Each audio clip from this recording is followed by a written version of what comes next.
So today I'm joined by Alex from GibraltarSport, a really interesting place Gibraltar is. And Alex is going to have all the debrief with us today. Alex, welcome aboard. Yeah, hello, mate. How are you? I'm doing quite well. Good to hear, good to hear. I'm not doing too badly. And obviously, congratulations with finishing GCSEs. Thank you very much. No worries. And also, by the way, it. you do GCSEs and run GibraltarSport, which is quite something. So before we talk about Gibraltar as a whole, could you do a debrief on what GibraltarSport is? So Gibraltar Sports was an account I started just before I was 13 years old. I was 12 when I started it on the bus. Quite surprisingly, it's bizarre, but I started it when I was younger, and it's turned into a Gibraltar and boxing football hub, you'd say, and a little business for myself, which has been a bit of a stress to manage recently. But it's always been enjoyable. I've always enjoyed it. I'm looking forward to more. Absolutely. And I forgot who it was now. Maybe you could tell me. There's obviously a limited amount of pages in Gibraltar because of how small Gibraltar is. But there was one specifically on football, and I think they're stopping this season, which is an absolute shame. Yeah. So could you talk to us about what you do in Gibraltar on a day-to-day basis? Now GCSEs are finished as well. So as in my personal life? Yeah. Well, not much to be fair. I'll go to the gym, I'll do whatever. But now we're coming up to Champions League qualifiers, so I'll talk about that. When them games are on, I'll go to watch one of them. I'll probably go out for a walk, maybe go for a run. It's a nice little place, to be fair. Everyone's friendly, so I don't really have to worry about what I do. It's all quite close to close-knit community, and life's quite good there, to be fair. Are you there right now? I am, yeah. I am. So what's the weather like over there? To be honest, mate, it was good in May, and it kind of got into June, thinking it'd get a little bit hotter, but it's not really been that great. It's been a bit dingy today. Been warm. Here's too hot. Too hot? Oh god! In England, it's too hot. It's too hot. Thing is, your idea of hot is my winter. That's the thing. Absolutely. So for those who maybe aren't aware, a quick geography lesson. Obviously, Gibraltar is owned by the United Kingdom or England, however you want to put it. And you are essentially from Gibraltar, but you are also, am I right in saying you are also English as well? Yeah, both my parents are English and my grandparents are English. But I was born in Gibraltar and I'm a Gibraltarian. It's a weird little place. So I do speak English, I do speak Spanish. It's bizarre because I've got a British passport saying Gibraltar on it. My parents are English, but I've been raised to speak Spanish. It's a bizarre little place. It really is. It is. So could you tell us then about like Gibraltar football and things like that? Because I believe there's 11 or 12 teams and they all train and play at the same stadium. Well, as of next year, so the 25-26 season, there'll be 12 teams, with the new one being Hound Dogs. It's what a lot would consider, quite honestly, a farmers' league, with Lincoln winning it nearly every single season. Still enjoyable to watch. And for example, Europa Point finishing fourth a couple seasons ago have now just finished last. It's a strange little league where a lot of things can happen. Yes, the same team usually does win it. However, if you're invested in it and you do properly enjoy it, then it's interesting. It's a very interesting place with an interesting league. And despite Gibraltar being small in size and having a low coefficient ranking in UEFA, you have some quite good players here. I can recall, at least from the last 2 years, that we had an ex-Real Madrid centre mid playing here, for context, called Mandy, I think it was. He played for Gijón in Spain, and he played for Auckland as well. Not the Auckland that just lost 10-0 to Bayern, but the other Auckland, or Wellington Phoenix, whatever it is. But there's been some high caliber players here for sure. It's not a bad little league, and if there is anyone interested in it, I do encourage them to come out and watch it themselves. Well, absolutely, that's on the bucket list for sure. And I always try and get people on who play and coach in Gibraltar. I spoke to the Europa Point manager, Dalibor. I'm speaking to him on Friday. But it is just a weirdly obscure league. Is there ever like a chance to go and watch the training sessions because they all get played at the same place? I mean, if you can find out the time of the training sessions, you're able to just walk in. But everyone here, quite honestly, knows someone within the clubs. If you want to watch a training session, you want to watch a match or a friendly, you just talk to someone and they'll sort something out for you. If I want to go watch, let's say, Lincoln's training, I'll be able to find out within 5 minutes. Quite honestly, not in a showing off way where I know people, but it's a small place. It's a tight-knit community, really. If I want to talk to someone, I'll be able to sort out access to a training, match, media, which I've just got with the GFA, which I'm quite happy about. I can now go to Champions League qualifying, UEFA qualifying games, and then league games all in my pass. So that's good. But yeah, it's very, very accessible for sure. So essentially, the teams that can go ahead into the latter stages of Europa League, Conference League, and Champions League, they could essentially, they could, in an ideal world, bring home Real Madrid to Gibraltar, right? Well, yeah, we were close to getting Tottenham in the Conference League a few years ago, but instead we got Copenhagen. Celtic have been here. We've had, Gibraltar have played against France, albeit not being in Gibraltar. Yeah. I've watched Denmark and Switzerland in Gibraltar as well, so I watched Ericsson.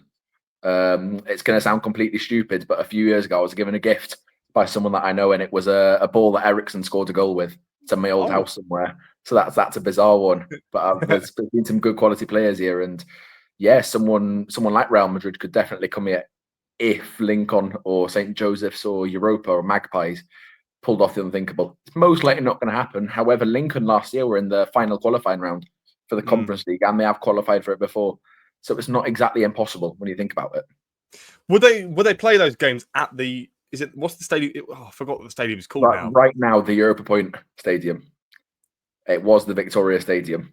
How come it's called that with all the teams playing there? Well, the Europa Point Stadium is at Europa Point, which is a location here in Gibraltar, and that's why Europa Point are our team. However, the Europa Point Stadium, I believe the GFA were given special access for a year to be able to host games against Liechtenstein, San Marino, and Moldova.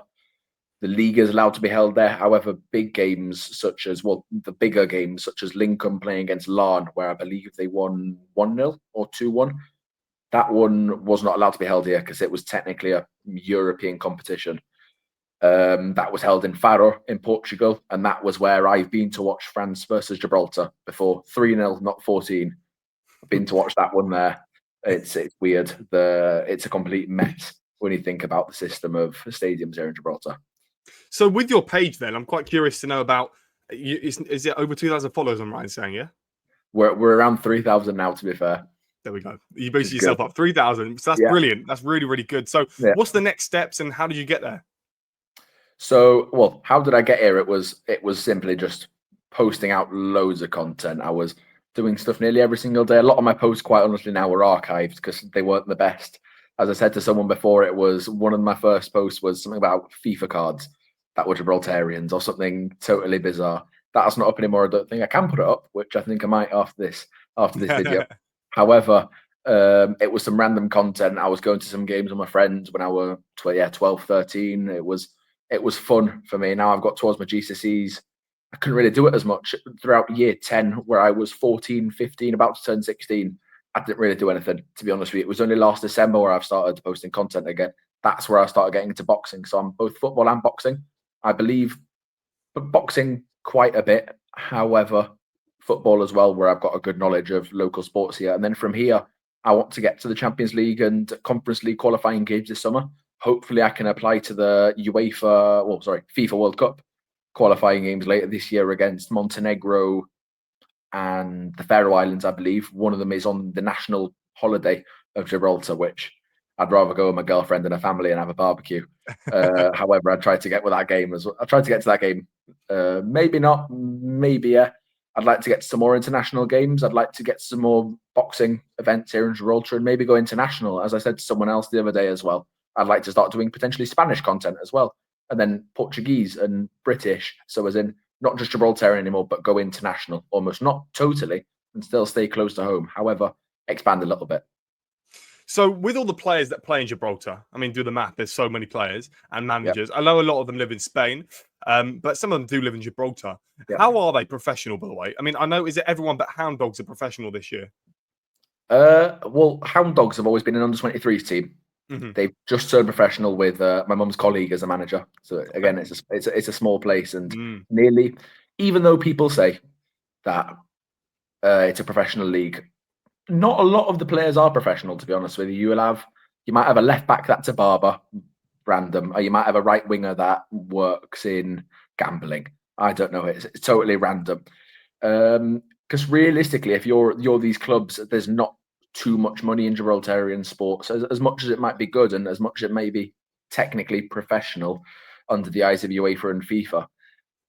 To many, it's not. You'll have a lot of these players, especially the younger ones who are maybe even on the bench, not getting paid as much. They'll be working a job for sure.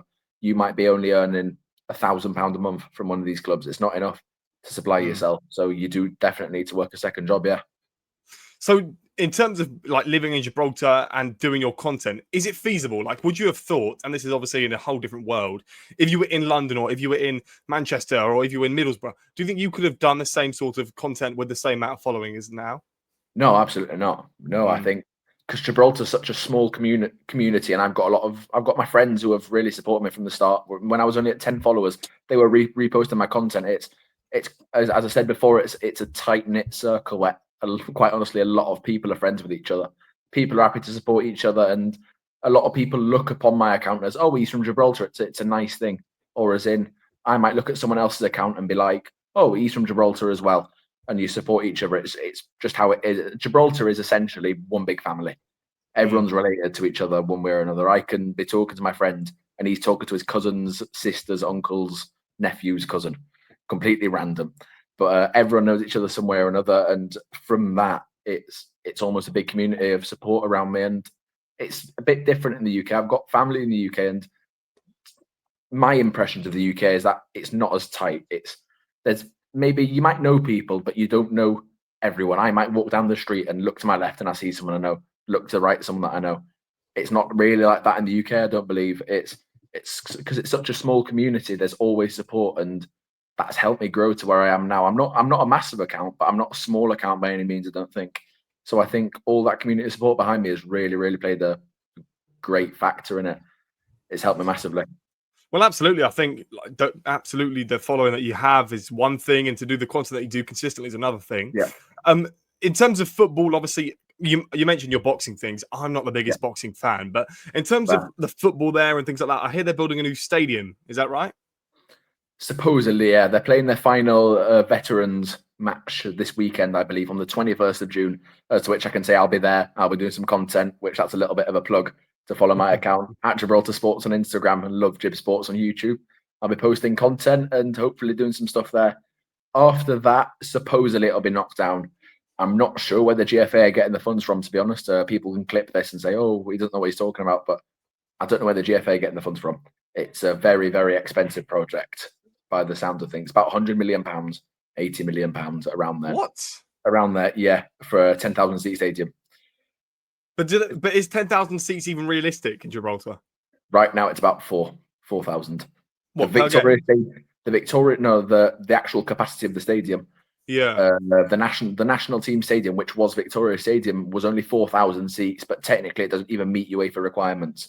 Therefore, they had to classify it as 5,000. The Europa Point Stadium now is only about 1,200. They're knocking down Victoria Stadium and they're building a 10,000 seat stadium or 8,000 seats. It's a lot. I don't understand it. It's realistically they're not going to be able to fill out that many seats. Yeah. So there's is there one or two stadiums in Gibraltar? There's three, technically. There's Victoria Stadium, which is not really in use. You have people training on there. You might have the athletics down there, and you might have youth games there. Is that the one by the airport? Yeah, the famous one. That's the one they say is the famous one. That's the one I was thinking about. Yeah. Then you have the new Europa Point Stadium at Europa Point with the lighthouse. And then you have one a little bit up the rock called Lathbury. That's mostly athletics and youth games. However, technically, you could play matches there.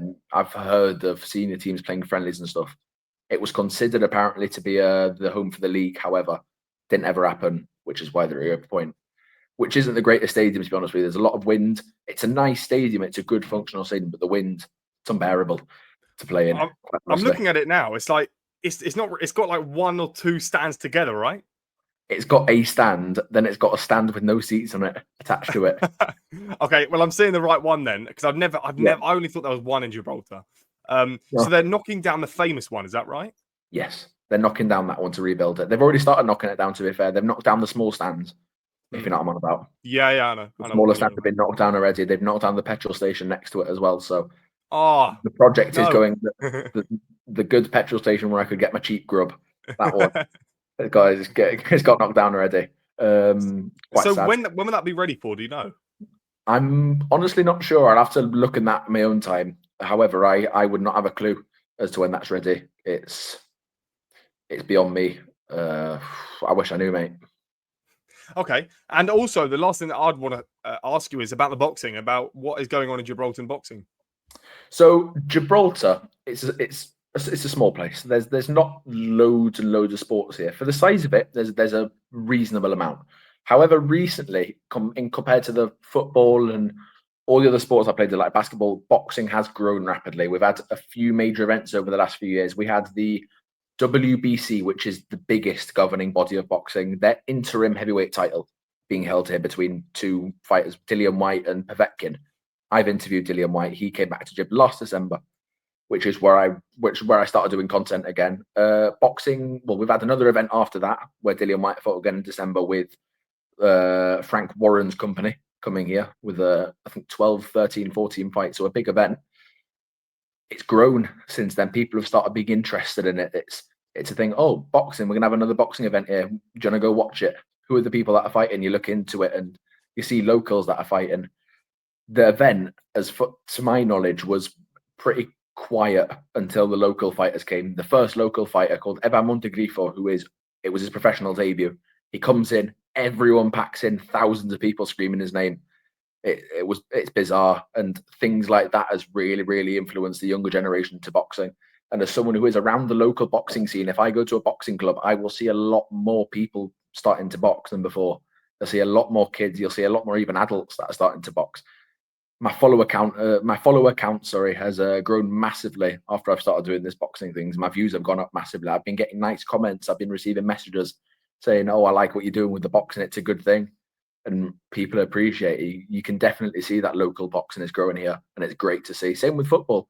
Football is definitely growing, but boxing exponentially. So, Alex, I wish you all the best with your page. It's actually brilliant to see someone doing Thank you very much. Something amazing like that. And if you ever need anything, any advice or any help with interviews in football and anything like that, let me know. And I wish you all the best. Thank you very much.